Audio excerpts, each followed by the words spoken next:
the gimmicks in WCW were not. I mean, you can all point at Russo, but a lot of this happened before he got there. I'm not being a Vince Russo like defender or nothing. I'm just saying, like. I'm sorry, I just thought of something, and it's. Go on. The ultimate SWAT reoccurring joke. We haven't mentioned spin the wheel. Goddamn siege.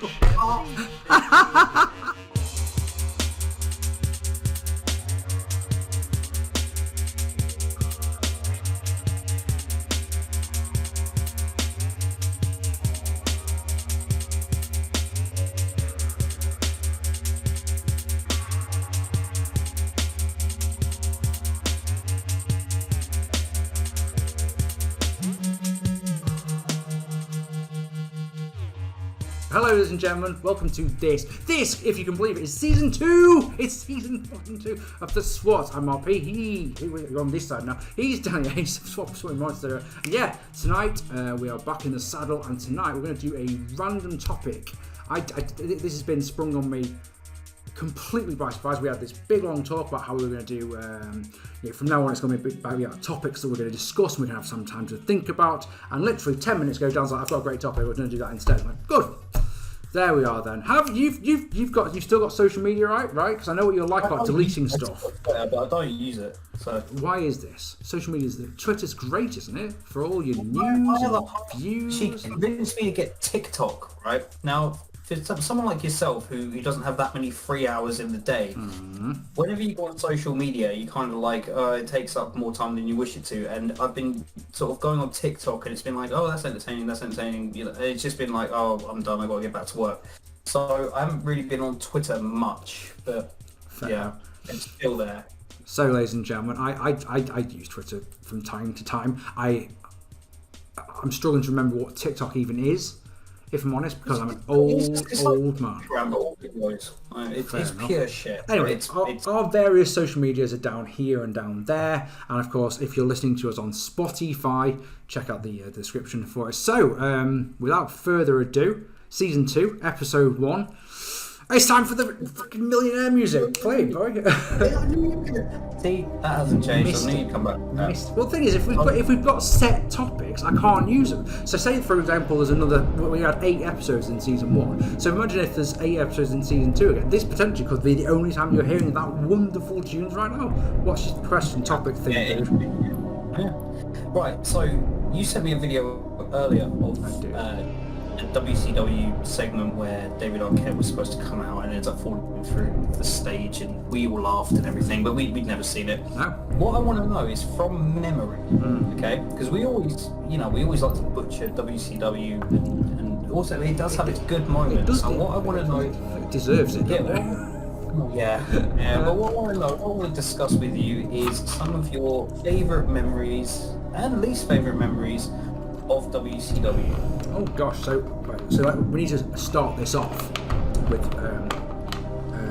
by just prefixing here that at the time that WCW existed, I didn't watch a single frame of WCW. I drank the Kool-Aid, good and proper, from the WWF, because the WWF brainwashed you, conditioned you that there was either no other wrestling promotions, or if it was like the WCW wrestling, Triple H says things like that. It just didn't ever watch it. Exactly. So everything I've ever watched of WCW has been since it died, basically. So do you want me to tell you the very first thing, if I think of good WCW, that pops into my head, and then we'll take it from there? What I want to know, because whenever we get together, we always, usually after there's alcohol involved, we always sort of butcher WCW. We always say, oh yeah, this was terrible, this was good, and we always say, WCW had its great moments, which it did, which we'll get to. But what I want to know is, when you think of WCW, what reminds you of WCW, and what did you enjoy about it, what did you hate about it, what was it that, the first sort of things that come to mind when you think of segments, matches, pay-per-views, etc. Okay, now, dear viewers, if I get some names or times incorrect when I say this, please don't have a go, because I don't care. It's one of those things. Right, so the first moment that pops into my head, if I think about great WCW is I don't think about NWO and I don't think about the big names I don't the myriad of things you can think of. The one that I think of is, do you remember the Cyclope angle with Dean Malenko and Chris Jericho? Yes, so there's so you've got this cruiserweight battle royale going, and the winner gets a title shot against Chris Jericho for the WCW Cruiserweight Championship. And basically, I can't remember exactly how. So again, it's one of those mere things. But Chris Jericho got Dean Malenko fired from the company. So then there's this one mysteriously masked guy, Cyclope, and I think it went down to him and Juventud Guerrero. And let's just say and Juventud Guerrero shakes his hand, jumps over the rope. Cyclope pulls off the mask and it's fucking Dean Malenko, and it is one of the biggest pops I've ever heard in wrestling. And I'm getting goosebumps fucking thinking about it because it was fucking great. I couldn't tell you what show it was on. I couldn't tell you what the main event of that show was, for example. But that moment is fan-fucking-tastic. And it's one of those things that if you want to talk about WCW away from the big names especially, That to me, like, if you like I said a moment ago, if you want to think of a great moment, that's the first one that pops into my head. Gotta catch their breath here, I guess. What is this all about? I mean, they're not moving here. This is about respect for each other. I guess it is, yes. They've faced each other many, many times. Sure, both luchadors. Come on, Nick Patrick say, let's go, let's get it on here. Little handshake for good. Good. May the best man win. Wait a minute.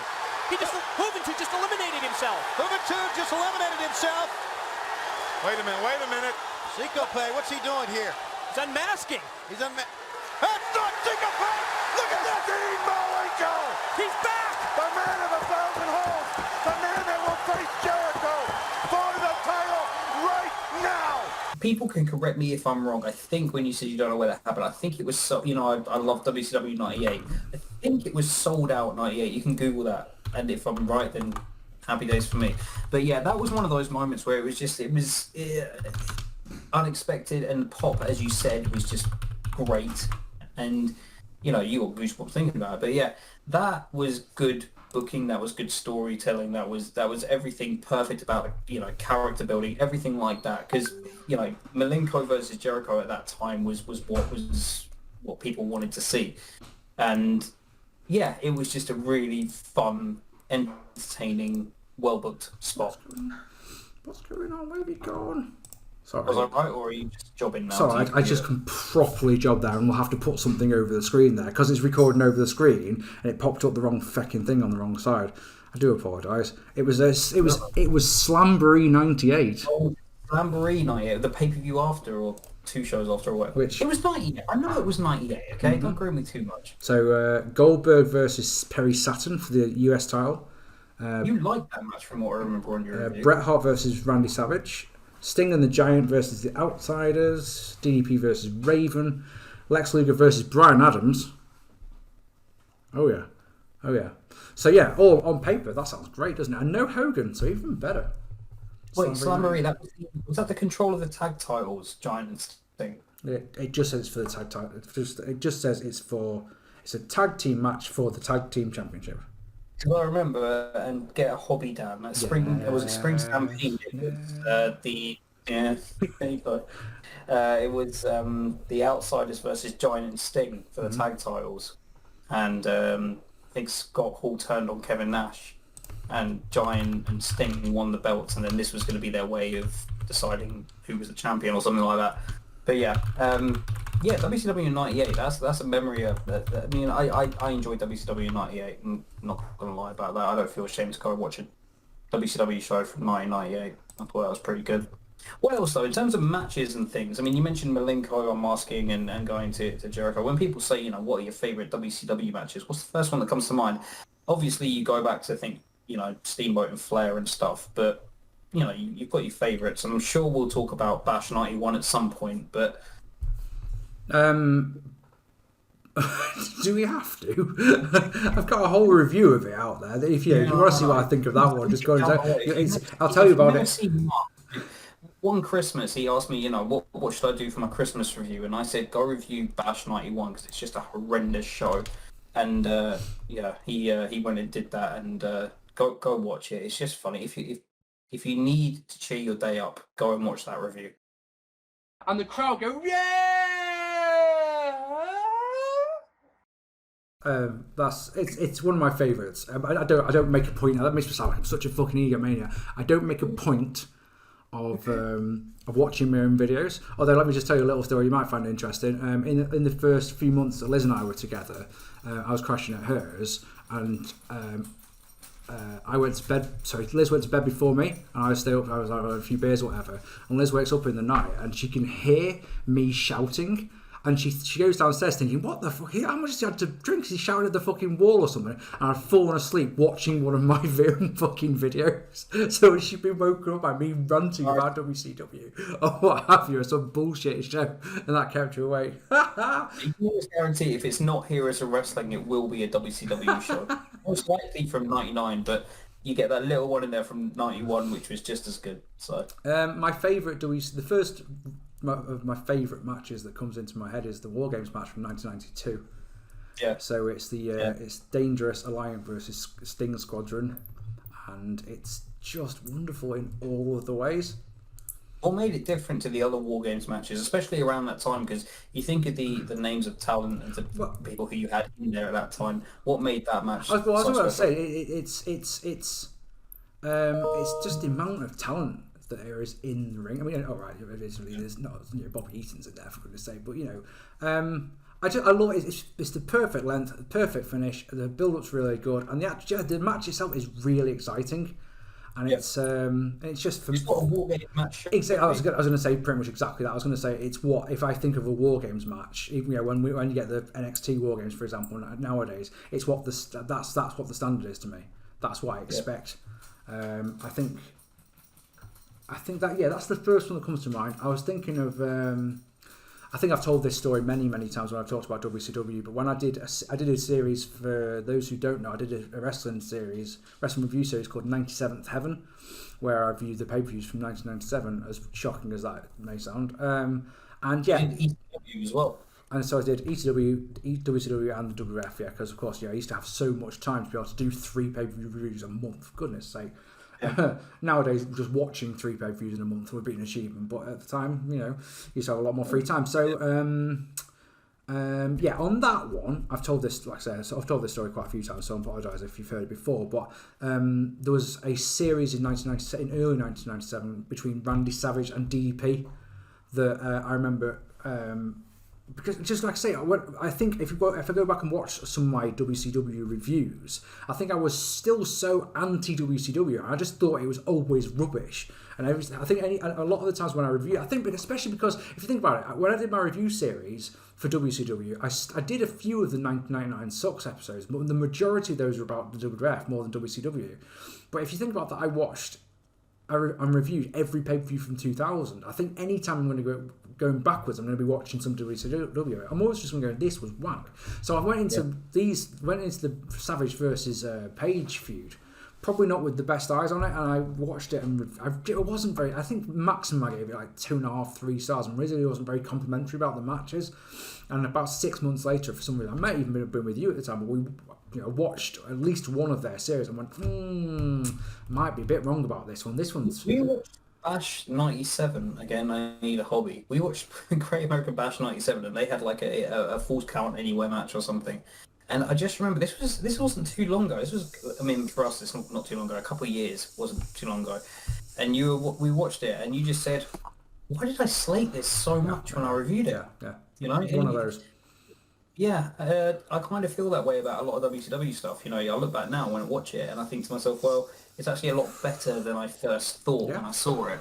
Yeah, I mean, I think that a lot of, and again, I apologise if I've told this story on an episode of the SWAT, but there are a lot of things that I watched back in the day that I think I'm watching these WCW shows with what can I say on a review that will be entertaining. Mm-hmm. So when I did. The example is that we come back to again and again and again. It's the same guy. It's the Savage Rodman match, which I absolutely buried on my review of it. I was so horrible about it. When I watched it back with you at Christmas, I freaking loved it. I thought this is so bloody entertaining. It's gone beyond it's so fucking stupid that it's gone into it's actually hilarious, and I just laughed and laughed and laughed and laughed at it. Yeah. with some of the moments that have happened, I mean, we always, you know, in our friendship make jokes about the Scott Hall debut. Yep. Just the other day, you said it's been like 20 years or something. 25 years. 25 years, and I just sent a GIF of Scott Hall doing his debut and stuff. What other moments were there in WCW that stand out to you? Is not necessarily being maybe ones that you would go out your way to go back and see, but ones that you think were significant in the business, ones that kind of altered the course of where professional wrestling was going that WCW put out there. Are there any that come to your mind? I mean, the one for me, obviously, you got the Scott Hall debut. I think about a lot of things with the NWO, but I think about like Goldberg winning the title, Sting when he came back as the Crow character. There's a lot of moments that I remember from WCW. Whatever else was going on with their television show on Nitro was kind of irrelevant. There will always be moments that stand out. What are some of those moments that stand out to you? Well, I mean, the first one, I think you've got to talk about them signing Hogan.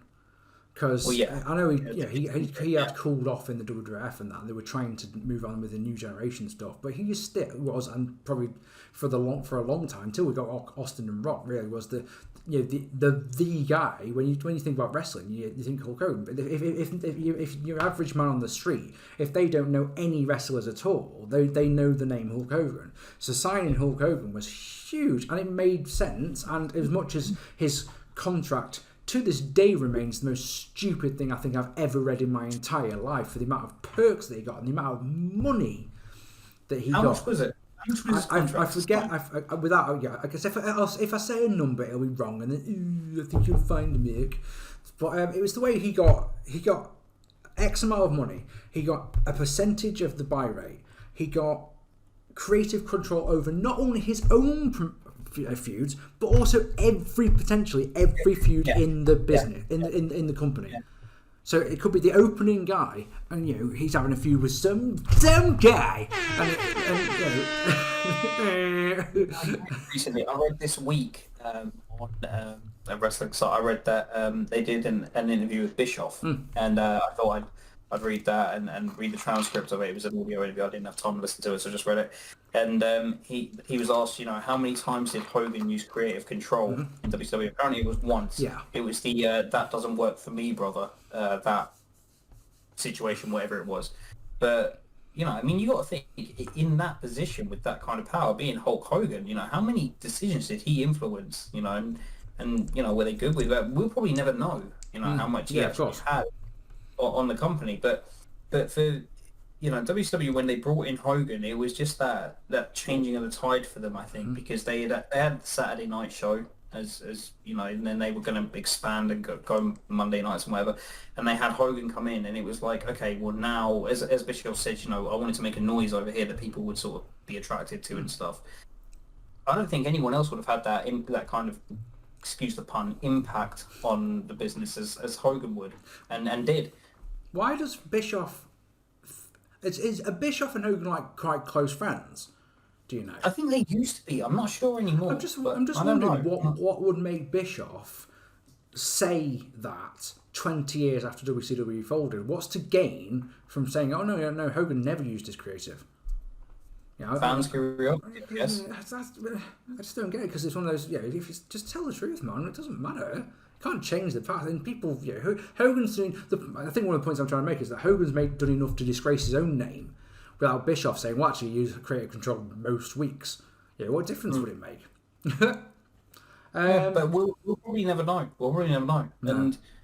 And Hogan is. I can't even remember what the thing was where he said that doesn't work for me, brother. I was watching a Nash shoot where he was talking about booking, and he was talking about how difficult it was to book Nitro and Thunder, because Thunder was taped and Nitro was live, and then for Hogan to turn around and say that doesn't work for me, they had to alter storylines and stuff. So I don't know the actual story of it. I just know that apparently, according to Bischoff, he used it once, but still, Hogan signing for WCW was huge, and that really, they did the thing that WWE should have done. You said this on a previous episode. It should have been Flair versus Hogan, and then they did that. That was was it his first match in WCW? Was against Flair? Against Flair, yeah. Yeah, and look at what it did. It was the highest grossing WCW pay-per-view, I think, up to that point. Okay, so we'll go on. We'll flip around to this. I'm just thinking. it's not a favourite of mine, but I know that you love the Rey Mysterio versus Eddie Guerrero match from Halloween Havoc 97, isn't it? Yeah, 97, yeah. What is it about that one that you really love? It's two guys going out there and wrestling. That's Wow. I mean, that's as logical as it gets, isn't it? Yeah, and the match it's all about the match. It's got nothing to do with anything else. It's just the match they have. Everything was crisp. Everything was great.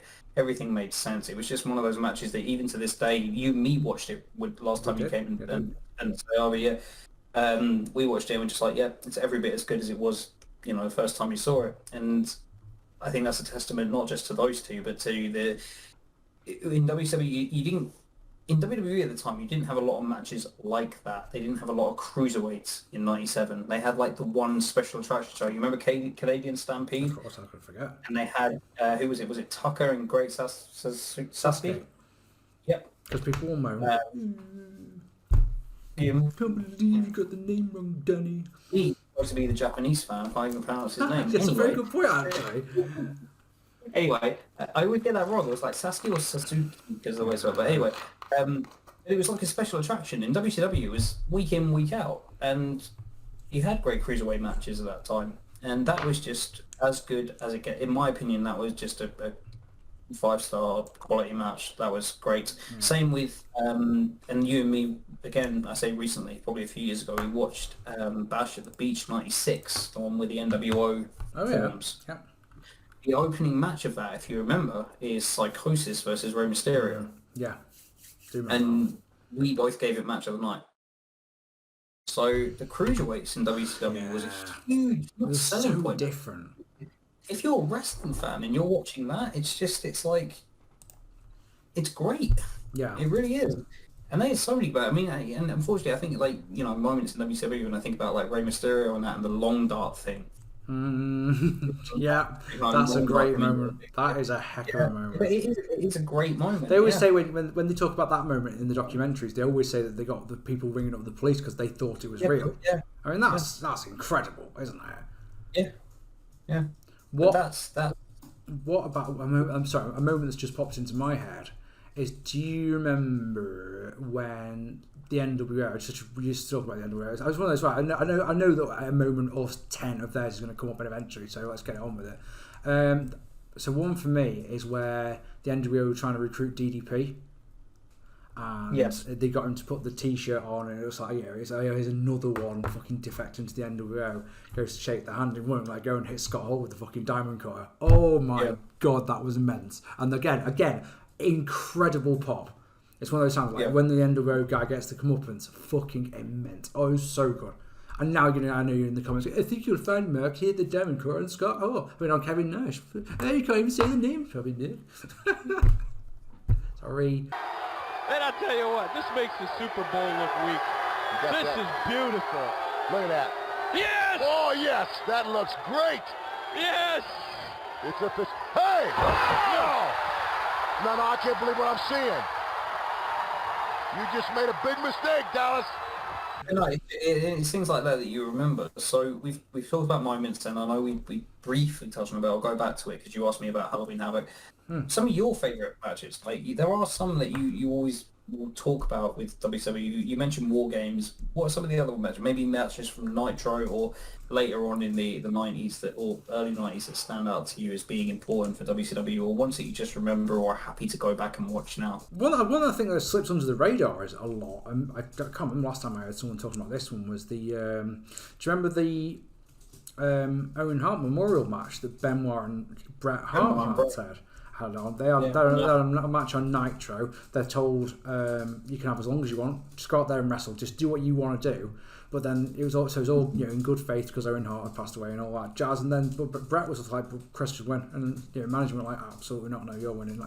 Chris could really do with the win, couldn't he? He'll do more for him. Yeah, but you're winning, aren't you? It's one of those. Come on, but yeah, absolutely phenomenal match. Surely the longest match during the Monday Night Wars of that year in 1999. Can't remember exactly how long it went, but I've got 14, 15 minutes in my mind, which compared to what was going on Raw, where you're lucky if it's going to be 10. 10. In my opinion, and again, just my opinion, that's the one of the top two. I struggle between the top two Nitro matches, which is that one, Benoit versus Brett in the Memorial one, and the other one was DDP versus Sting for the WCW title on Nitro. Both of those matches were just great, and I think in terms of everything we've been talking about, WCW's best moments were actually wrestling related. Definitely. You know, the things that made WCW enjoyable were the actual wrestling that they put out there. Yeah. Benoit and Brett is a fine example. I think that was definitely Brett's best match in WCW. I'm struggling to think of a better one, to be honest. I want to think of another one. I do too. But you know, even on TV, both of those are Nitro matches. I would put them up there with any kind of pay-per-view matches that WWE were putting out in '99.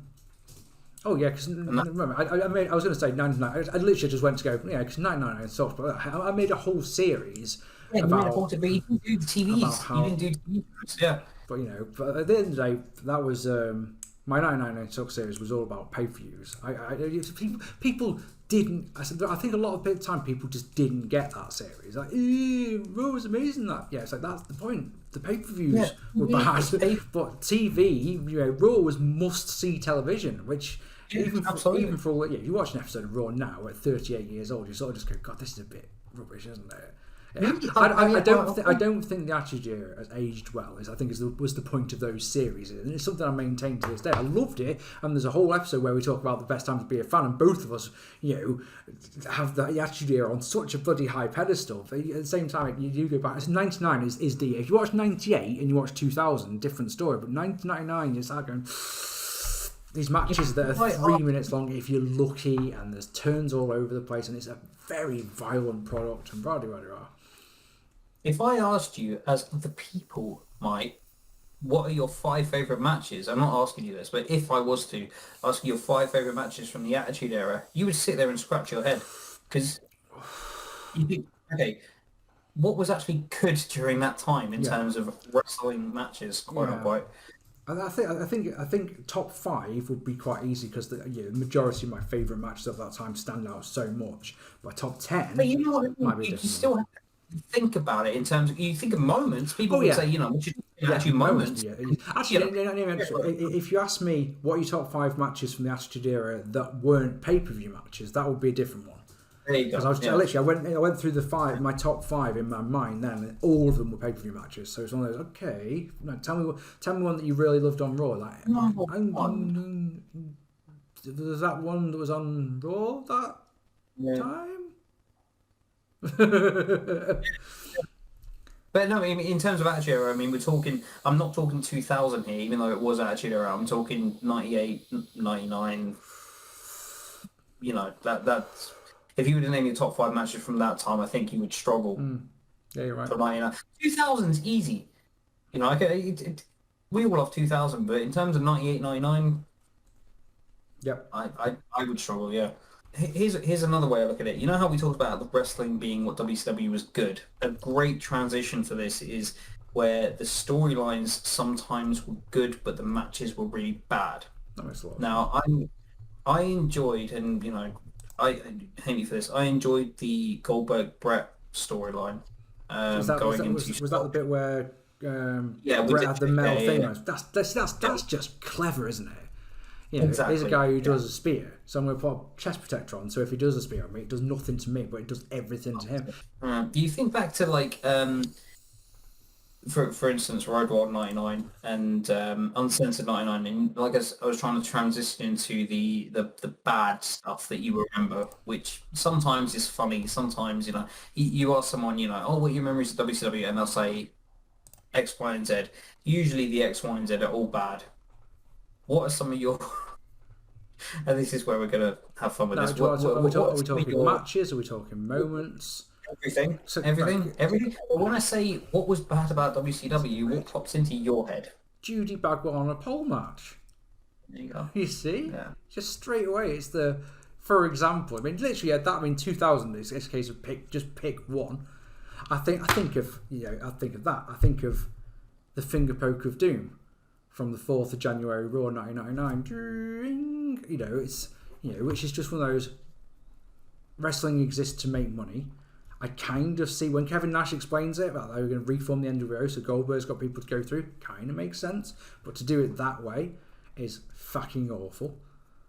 I remember the Monster Truck match from Halloween Havoc 95. In fact, I just remember the Dungeon of Doom in general in 1995. We had an episode, not to plug our series, but we had an episode which was about the worst gimmicks. And there was one like WCW did where it was on the back of what was it? It was on a car thing, a truck thing. King of the Road match. Yeah, that's the one. Thank you. I was thinking King of the Mountain, and I was like, no, that's that, can you? No. But gimmicks in WCW were not. I mean, you can all point at Russo, but a lot of this happened before he got there. I'm not being a Vince Russo like defender or nothing. I'm just saying, like. I'm sorry, I just thought of something, and it's. Go on. The ultimate SWAT reoccurring joke. We haven't mentioned spin the wheel, make the deal. Oh. I didn't even have to prompt you, dude. Like, there you go. I ain't afraid of you. And in fact, no, you do it. Go on. I ain't afraid of you. You think I'm afraid of you? You think I'm afraid of some wheel? See, that's gold, though, isn't it? That's fucking great. That's it. Yeah, that is great. But that, again, you remember something bad, but you have fun with it. Yep. That is WCW in a nutshell. What about Hogan versus Warrior from '98? See, I became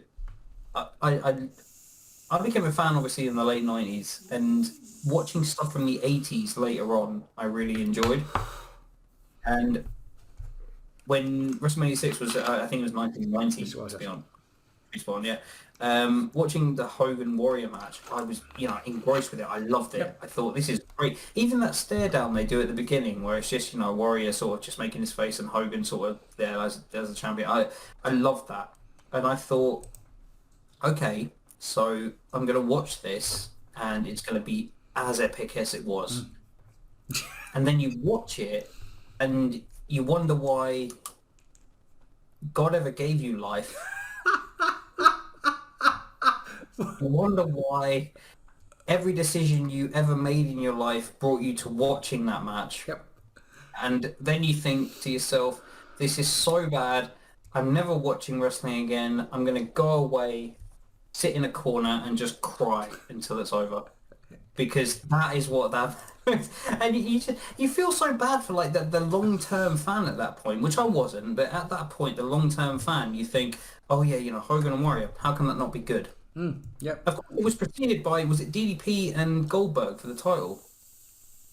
It came after, yeah. And that was the match that, didn't they cut out halfway through? No. And they lost like millions of pounds or something. Yeah, maybe now you mention it.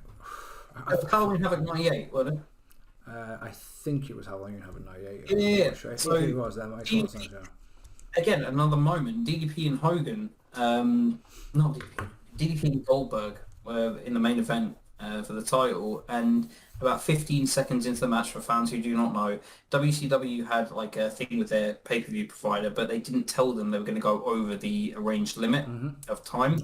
So the pay-per-view provider cut it, and everyone who paid for the pay-per-view lost like 3/4 of the match.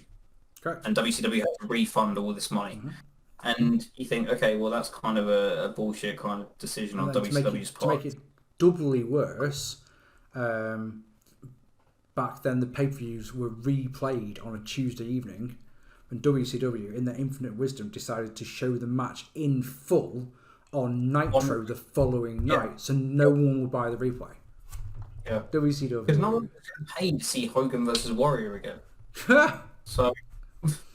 I'd been warned that this match was fucking terrible, right? I had been warned.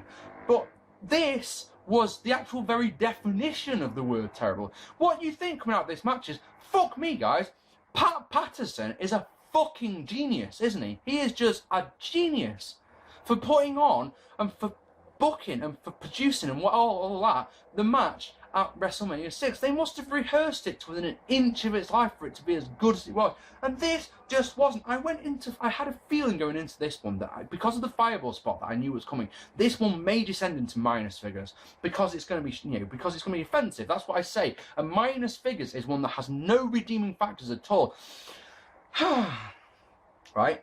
This match, they take every shortcut they can think of. So there's blood and there's ref bumps and there's interference and all that shit. And even with that, it's still terrible. It's still up there with the Human Torch match. It's up there with the Evening Gown match as the worst things I have ever seen in my entire life. This was so bad. It was fucking horrible.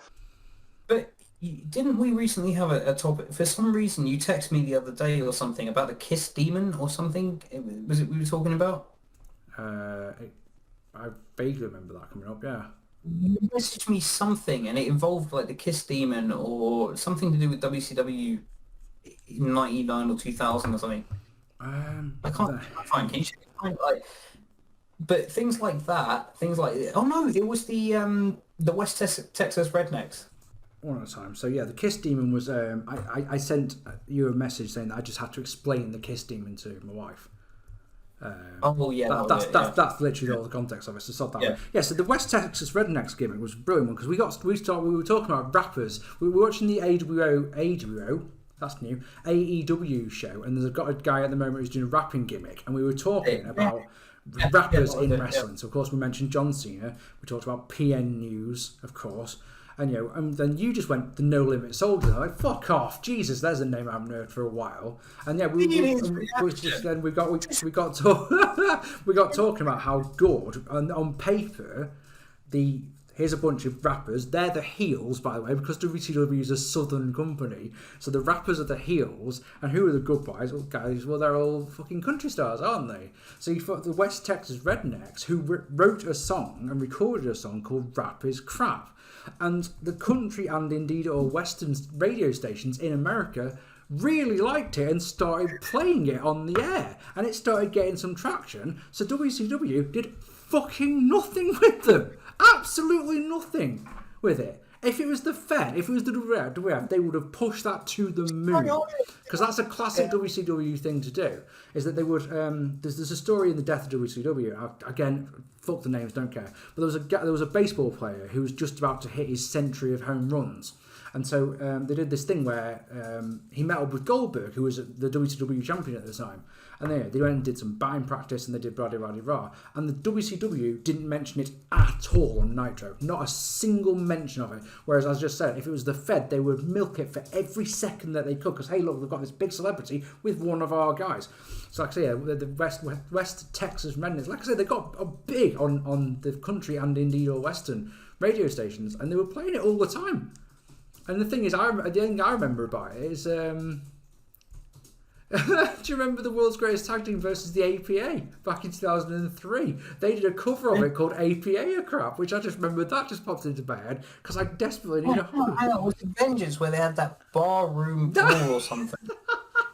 Was that the one? That's the one, yeah. I think it might be that one, yeah. Classic. That's what you just said there. By the way, viewers, that's pretty much our friendship in a nutshell. We'll just discuss random WCW things more often than you would believe. 20 years has been dead. Let's just talk about something that happened all that time ago. Speaking of which, I can't believe they didn't capitalise on that popularity because WCW kind of needed a boost around that time anyway. I don't know how many weeks after the 83 weeks thing that was, but it certainly wasn't during it from what I know. No, but mid 99, the 83 weeks was up. Yeah, they could have used some kind of boost, but something like we go back to talking about wrestling real quick. Is we mentioned Spin the Wheel, Make the Deal. Yes, we did. So we talked about the ad clinics and stuff. What do you remember about the Triple Cage and David Arquette? Oh gosh, from Slamboree, baby. So that one I can remember. Because I've got a story from this one. If you remember my Woolworth story, which I told you many years ago. I just about remember that one. I'll tell it. The big thing I remember is Who Better Than Canyon getting chucked off the cage. Yeah, And, and that harsh bump, you know, he went through the stage, didn't he? Through the entrance ramp.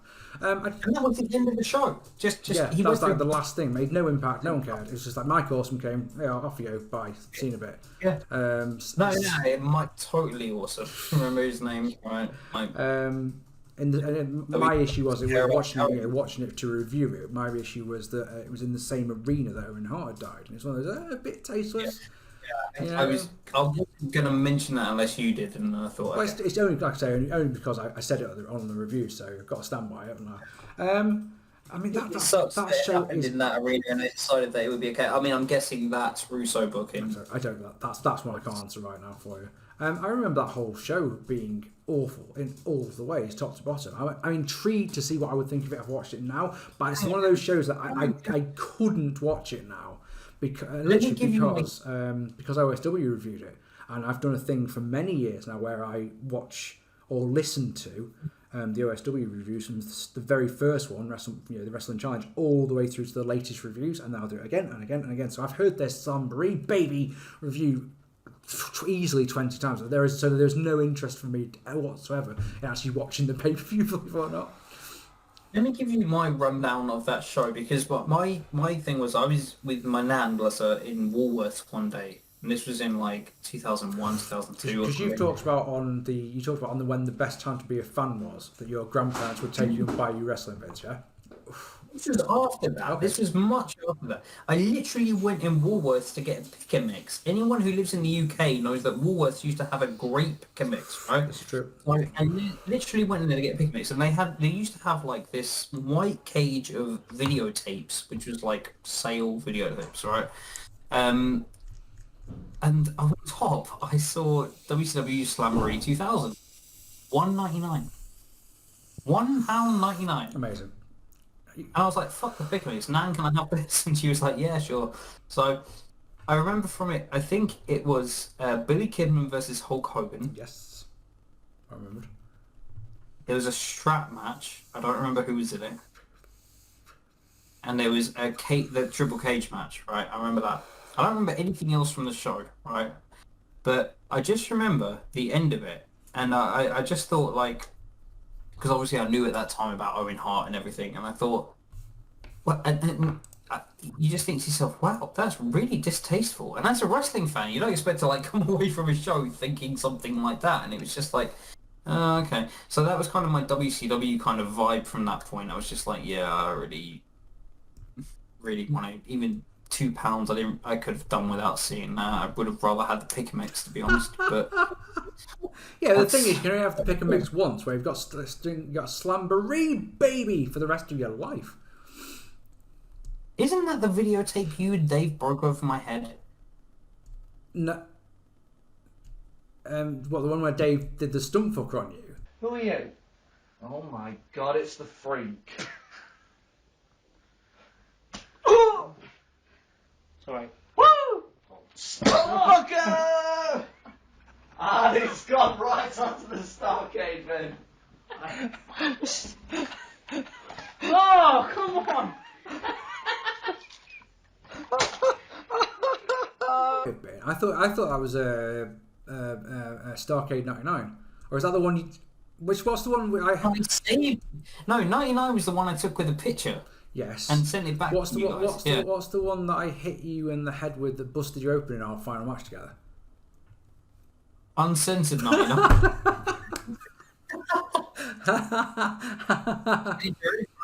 Yep. And of course the clip has just been on the screen. So you don't remember, for example, Shane Douglas versus Ric Flair from Slamboree 2000? Strap match. Yeah, it doesn't say so, but maybe. None of these matches are strap matches, by the way. Show so much. Lex Luger versus Buff Bagwell. Mike Totally Awesome versus Chris Kanyon. Sorry, look, Luger versus Bagwell on a pay-per-view and expect people to sit there and say this is not a piss break. It went 9:30 as well. Damn, dude. That is piss break central. Sean Stasiak versus Kurt Hennig. To be honest, just very quickly, just touching on the good WCW moments, Luger actually had a really good I liked his match with Flair. Okay. I'm not going to, slate Luger for nothing. I say, I enjoyed his match with Flair. His debut on his debut was obviously very important. A huge moment, absolutely massive. You know, you want to make it so that your debut show, you want to make it so that it's, because of course they championed the fact they were live when the Raw wasn't. You know, if you want to talk about look, you've got to watch our show because anything could happen, and you want to make an impact on that first one. Bam! Luger's debut was incredible. The build up to the first Nitro, and then how they didn't from my memory, they didn't tease anything. You know, even when I go back and I read about things at the time, they didn't tease anything. They just said this is a must-see show. This is just, you know, uncut. It was Liger versus Pillman, wasn't it? Opening match was Liger versus Pillman in a great match, and this again going back to great matches. Super Bowl 2. You and me can go back and watch Liger. We've said a billion times it's the best opening match ever, haven't we? Apart from Owen versus Brett, of course. We said it. We said it again and again and again. The best opening match ever is Liger Pillman from Super Bowl 2 in 1992. I want to say. Yeah. Or 3, one of the two. Yeah. Anyway, yeah, that match was great, and they had that on Nitro. But to have Luger come out after his contract thing, whatever dispute that was, I obviously was too young to watch it at the time or care about it. I wasn't even a wrestling fan when it happened. But to go back and watch it now, it was just like, man, if there is something like that now, like, that would be huge. Oh, God, yeah. And for the time, you got to think, I mean, we talked about earlier about Hogan and money for contracts and stuff. What the hell did they offer Luger? Mm-hmm. They offered him... because Bischoff didn't like Luger at all. So Sting, who was Lex Luger's best mate, said, "Look, he's not happy at the Fed, and he's not got a contract." And so Bischoff said, "Right, I'll give you half what you were earning before," expecting Luger to tell him to fuck off. And yeah, he took the deal, took the contract. Because at the end of the day, if you think about what he was doing in the Fed at the time, he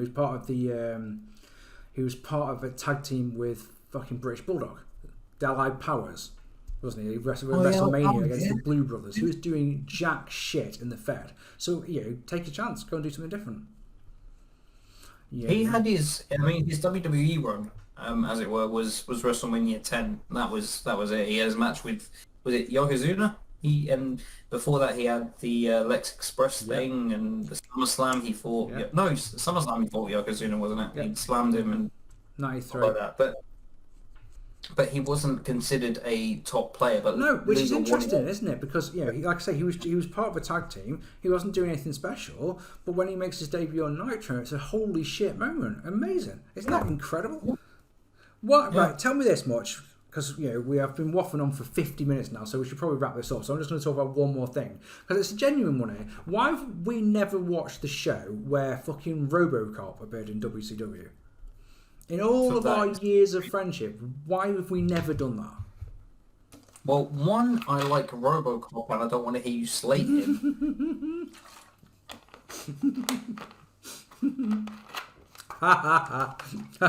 It was a Capital Combat in 1990. Yeah. I've got it up here. I don't remember that one, trust me. How can I say this? Time is precious, that show is not. Alright, and tell me about the Shockmaster. The most memorable debut in pro wrestling history, with the exception of Kane. In fact, Kane was the one the most memorable one that went right.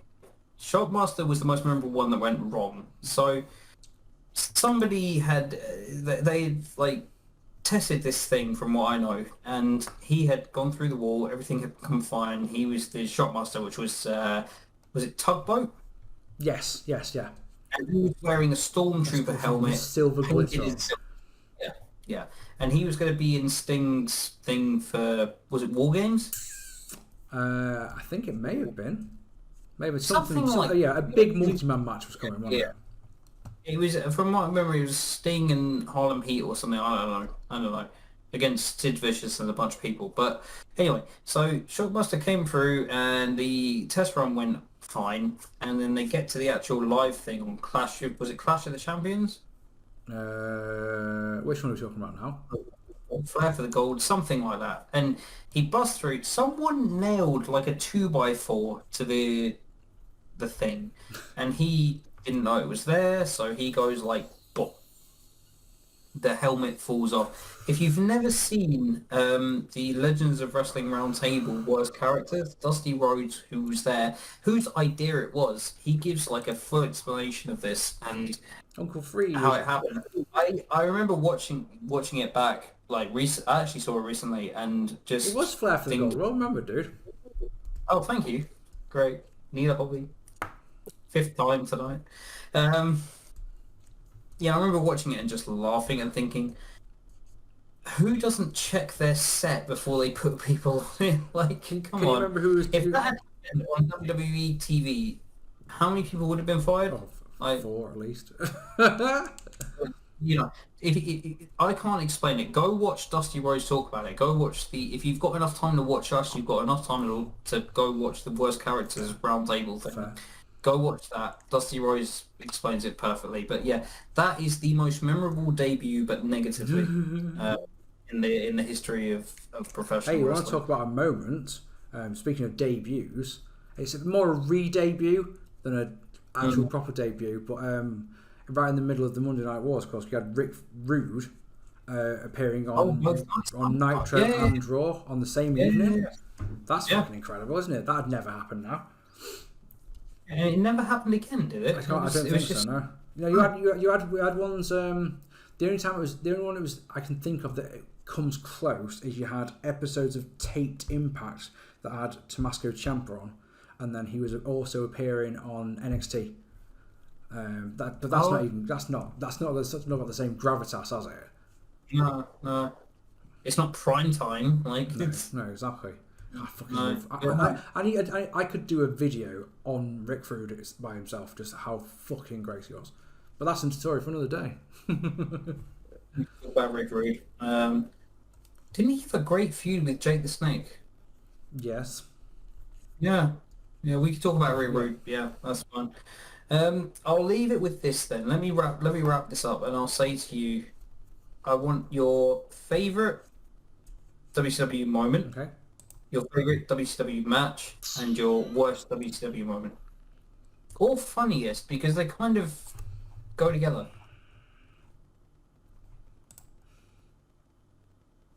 I'm making him think, folks. He's I just was going to say, do I just say what I've just said before? So his favourite match, War Games from 1992. As I said, it's of all WCW. That's your favorite. That's my favourite one for sure. Yep. My worst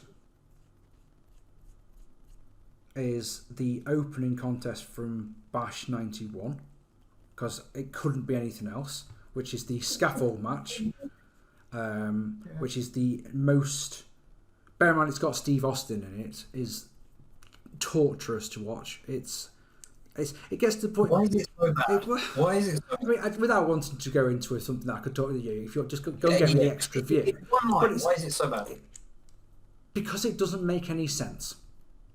So, Wrestling. it's a scaffold match. There's only one way to win it, and they change the rules and blah blah blah. And it's all of it's just very very bad. Like I say, if you want my full detailed analysis of it, I do a much better job on my review of it. Great American Bash 1991. Go and watch that. Worst. I'm not him, but I really agree with that one. It's bad. It's really bad. I'm going to say an out there one for the worst moment. Because I could say the finger poke of doom. I could just mention, like I said, just mention the Shockmaster. I can mention any of the on the pole shit. There's a whole myriad. There's books been written about WCW dying and how it died and all that, and and all the bad shit they did. But what I want to say is, I think the worst moment for me is actually when it went out of business. And what I mean by that is that Vince thrived on competition, and whereas WCW in 2000 especially was fucking terrible, and you see the ratings gap was very, very large. But, as wrestling fans, we had it the best time to be a wrestling fan. We talked about it was during the Attitude Era, and a lot of that is because you had two great wrestling companies going at it head to head.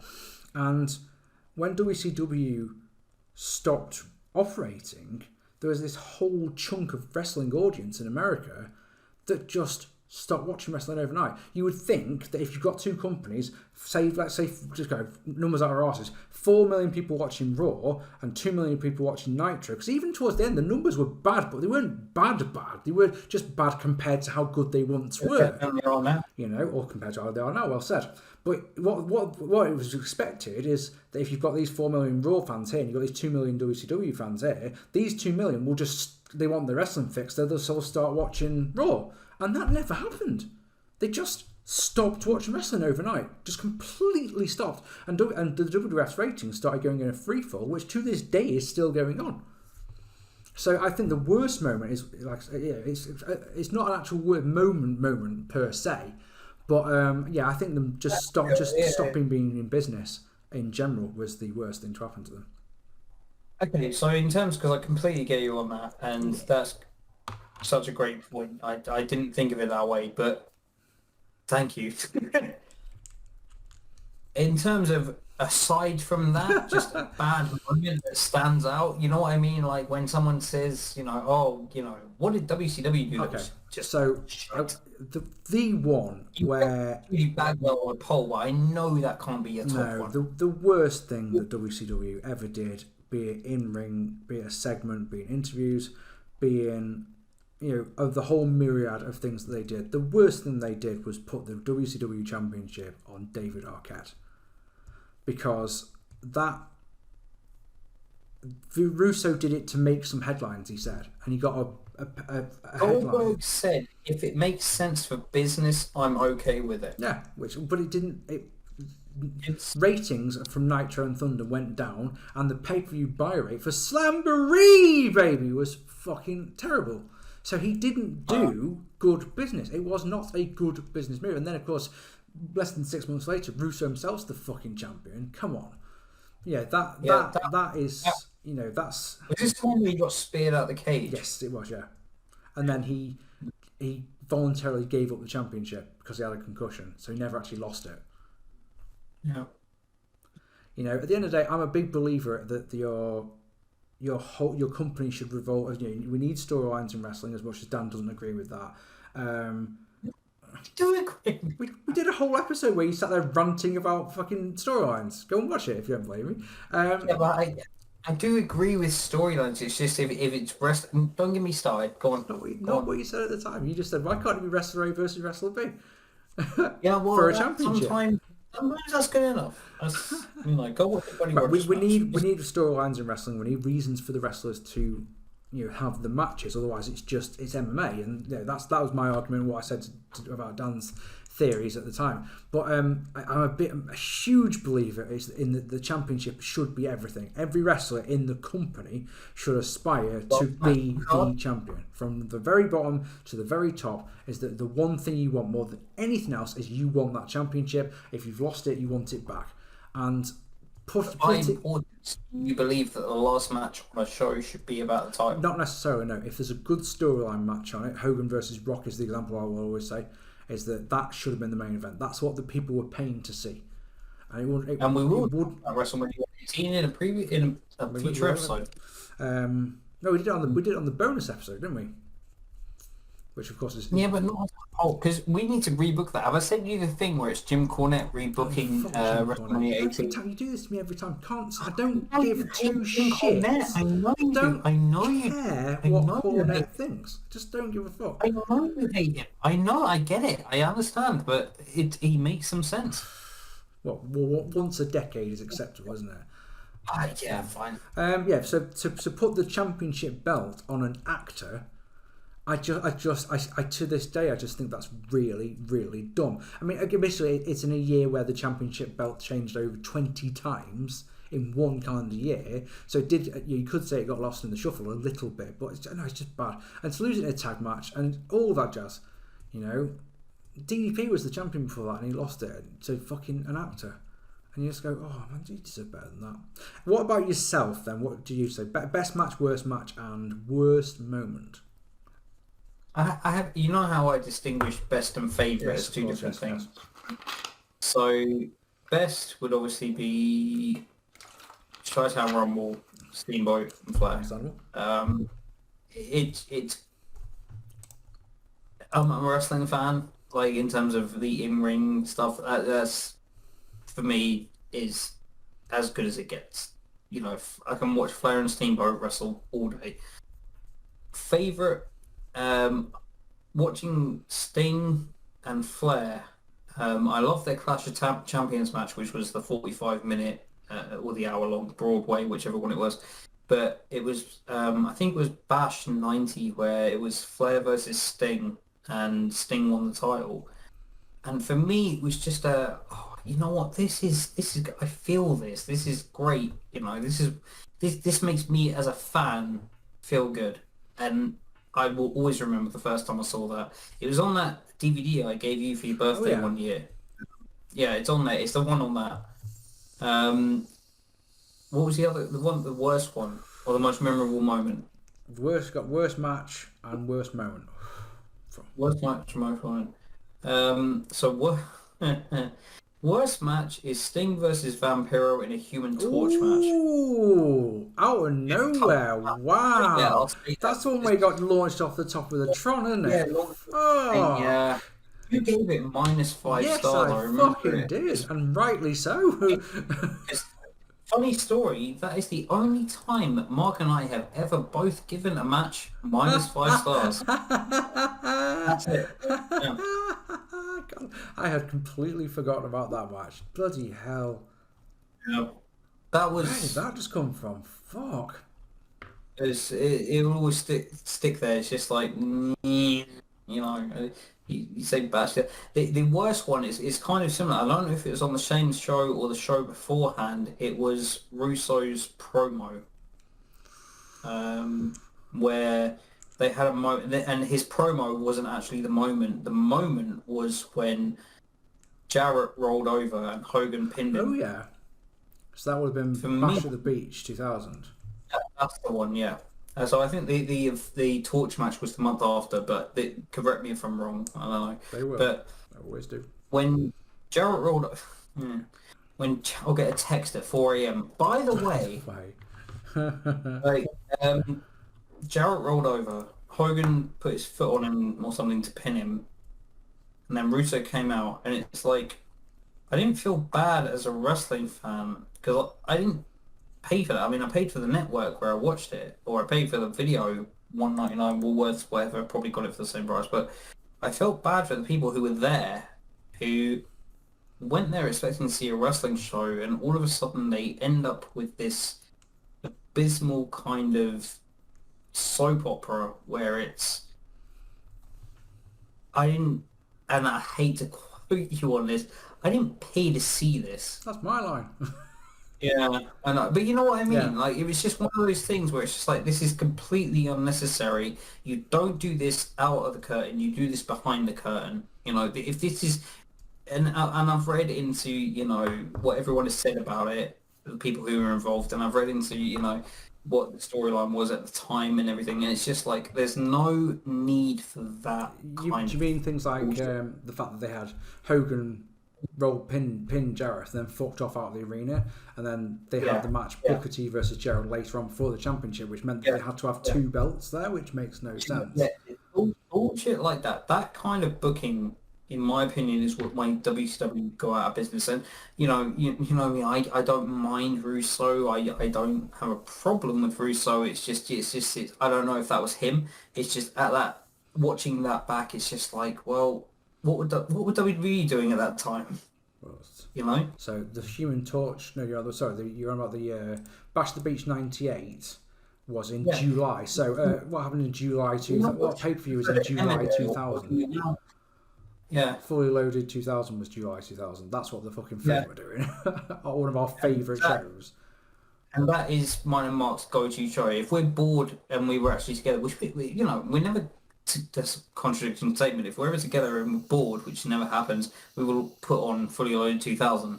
It's our go-to show because we love that show. And I'm sure we'll talk about that in a future episode. That's a good idea. But for that time, and to think of everything that was happening in the business, and for that segment to happen the way it did, it doesn't necessarily make me mad as a wrestling fan. It just disappoints me. Yeah, that makes a lot of sense.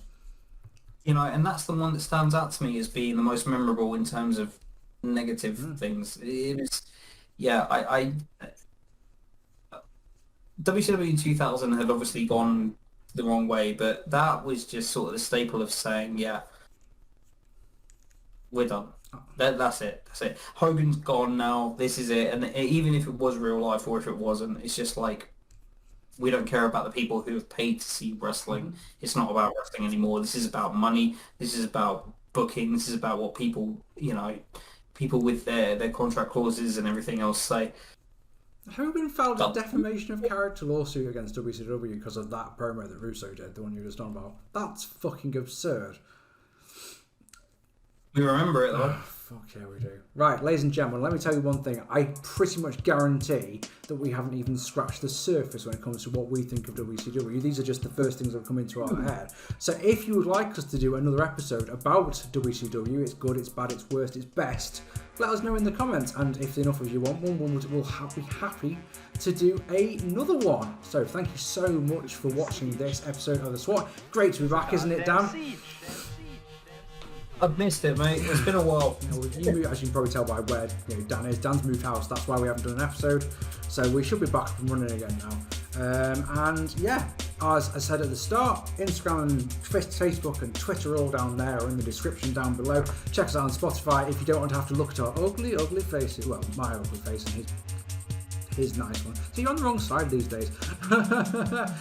Join us again next time. You have a more impressive beard, dude. Pardon? Do you notice I dyed my beard? No, you dyed your beard. See, I need to dye my beard. Look how much fucking greys in my fucking beard these days. What? Then I decided to dye it. No, if you look at the size where I just... 39 soon, man. At the time of recording. If you're watching this in a year's time, 40 soon. Sorry, dude, I still believe in you. You can be a member of the oddities. It's fine. And on that fucking bombshell, Jesus Christ. Thank you so much for watching, and we will see you next time. Take it easy, guys.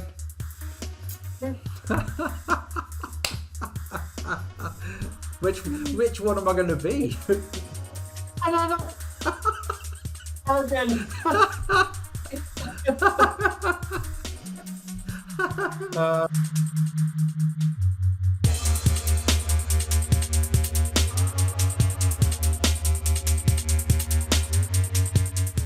What's this you're reading, Luke? Right, okay. Yes. This is from a legitimate WCW NWO questionnaire. This was released about, 1999, 2000 when this came out? This video came out? Right. Get this. This is how you apply for WCW videos and stuff. Right? First question. Whose signature move is the Jackhammer Powerbomb? Alright? Keep that in mind. Jackhammer Powerbomb. Goldberg, Sting, or Hulk Hogan? Who wrote this shit? Seriously? And who produced this shit? What is this shit? Starcade 99. Oh, the worst show of all time. It's that bad that we spent the afternoon watching it. It's that bad that I'm taking this home tonight to watch it at home. Mainly because I want to see the Powerbomb match. There's only one thing that I hate, 'cause it's a bunch of crap. I hate rap. Rap is crap.